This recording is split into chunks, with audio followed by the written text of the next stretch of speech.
Yes, welcome back, everybody. Now, the sentencing of disgraced serial rapist David Carrick is currently underway. The former Met police officer last month admitted to 49 charges, detailing 85 serious offences involving 12 women. The court heard that one of Carrick's victims was told by a nurse that this wasn't the first time she had heard of an officer raping someone and didn't think it would be the last. Prosecutor Tim Little KC said the case falls short of meriting a whole life sentence, but he told the judge the case should mean a discretionary life sentence with a fixed minimum term. Former Met police officer Chris Hobbs joins me live now in the studio. Chris, thank you very, very much. How widespread do you think sexual offenders are within the Met? I think, obviously, what's happened recently is absolutely dreadful. Absolutely dreadful. And you can see why people would be wary of police officers and approaching police officers if they're in trouble, etc., etc. How prevalent is it? Personally speaking, in terms of sexual offences, I don't think it's that prevalent. I think we've had two dreadful cases together. Misogyny within the police, which is at a different level. I think probably most female officers would say, yes, at some stage in my career, I've experienced misogyny by serving officers. However, I think the crunch would be with female officers is if you ask them, in your 25, 30-year service, do you find the overwhelming majority of police officers trustworthy and professional? I think, and certainly the ones I've spoken to that I used to work with would say, yes, I would. But unfortunately, what we do have is a minority who are a disgrace. In terms of the vetting procedure, I don't know anything about it. I've never been through a Met's vetting procedure. Clearly, it's not worked in the past. Is anything being done about that now? And how would you feel about the idea of everyone who wants to apply to work in the Met having to undergo some form of lie detector test? I know they're not always the most reliable things in the world, but it might weed out a few people who are just out-and-out wrong-uns. Yeah, I mean, I think there's no doubt about it. At the moment, recruitment vetting is a real problem, and it's been allowed to slide when we've had the cuts. That's had an impact on it. But it's worth remembering that Carrick joined in 2001. Cousins joined the Kent Police in 2008, went to the Civil Nuclear Constabulary, then to the Met, and I suspect that whatever went on with Cousins wasn't picked up when the Met took him on, as it were.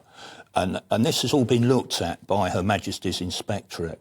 And their report really is quite shocking in terms of the number of people who have either had some convictions and got through the vetting or have got relatives who have got serious convictions. In my day, if there was anything doubtful about you at all, you wouldn't get in.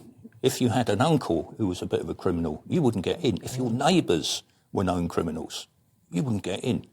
That seems to have softened, and then we've had the cuts, and now we are getting some who frankly shouldn't be in. But I would stress they are a minority, and I did 32 years.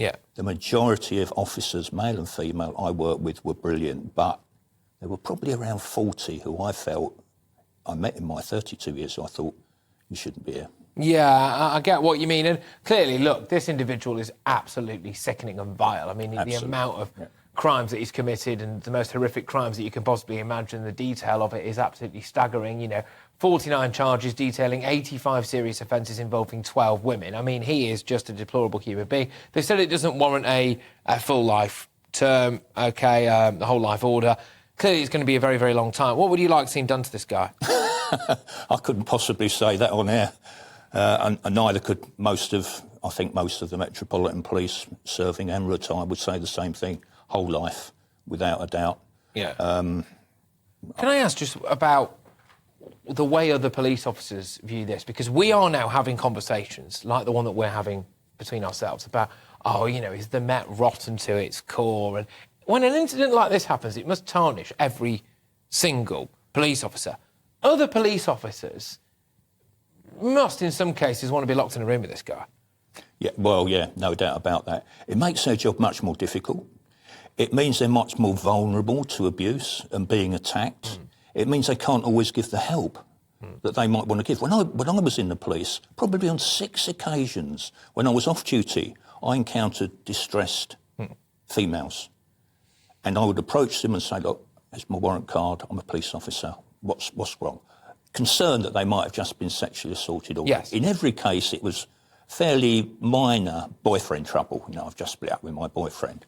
But now the thought that if I did that now, approach someone who was distressed with a warrant card, they would probably be horrified. Well, it's a horrendous position to be in. Absolutely. For everyone, for absolutely everyone, because there's no winners there then, is there, at all? Look, thank you very much. Great to have you in the studio as well and shed some light on that particular case and get a bit of an insight from the Met as well. That was Chris Hobbs, of course, former Met police officer.